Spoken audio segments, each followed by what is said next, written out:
ظاہر خان فوج کے سابق ملازم ہیں۔ ڈسپلن کی خلاف ورزی اور دہشت گردی جیسے الزامات پر انہیں 3 مرتبہ فوجی عدالت میں مقدمات کا سامنا کرنا پڑا۔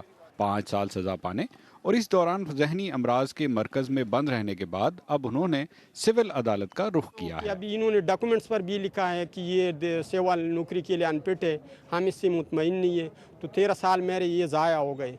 ابھی دیکھتے ہیں نا، اس فیصلے کے انتظار میں ہوں کہ یہ ہائی کورٹ سے یہ جو میں نے اپیل کیا ہے نا، تو آگے پھر میں فیصلہ کروں گا، ابھی اس کے انتظار میں ہوں۔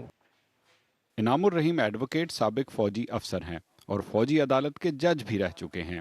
انہوں نے ظاہر خان کو انصاف دلانے کے لیے سول عدالت کا دروازہ کھٹکھٹایا ہے، کیونکہ ان کے خیال میں فوجی افسر کی سربراہی میں بننے والی عدالت انصاف کے تقاضے پورے کرنے کی صلاحیت نہیں رکھتی۔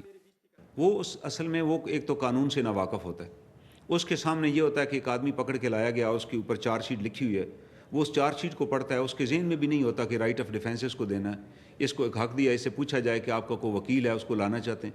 وہ یہ کوشش کرتا ہے، اس کو ٹائم اورینٹڈ ہوتا ہے، اس کو پتہ ہوتا ہے کہ آپ نے 7 ڈیز کے اندر ایک رپورٹ دینی ہے، اس 7 ڈیز کے اندر ہی رشز ایوری تھنگ اور وہ ڈیسیژن دے کے چلا جاتا ہے۔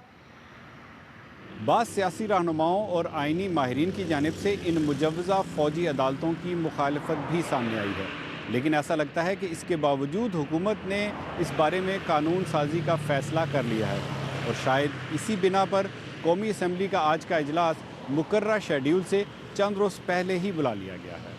کہ اجلاس میں پوری ملکی سیاسی حکومت بضد ہے کہ فوجی عدالتیں ہی دہشت گردی کے مرض کا علاج ہیں۔ یہ بھی طے پا گیا تھا کہ ان عدالتوں کے لیے ایک مدت کا تعین کر لیا جائے۔ ہم نے اس سلسلے میں تمام قانونی اور آئینی اقدامات کا خاکہ تیار کر لیا ہے۔ مبصرین کہتے ہیں کہ خصوصی عدالتیں ایسی چکنی ڈھلان ہے جس پر قدم رکھ کر حکومت شاید دہشت گردوں کو فوری سزاؤں کی منزل کی جانب تیزی سے پہنچ جائے، لیکن یہ ڈھلان اسے انصاف کے اصولوں سے دور بھی لے جا سکتی ہے۔ آصف فاروقی، BBC نیوز، اسلام آباد۔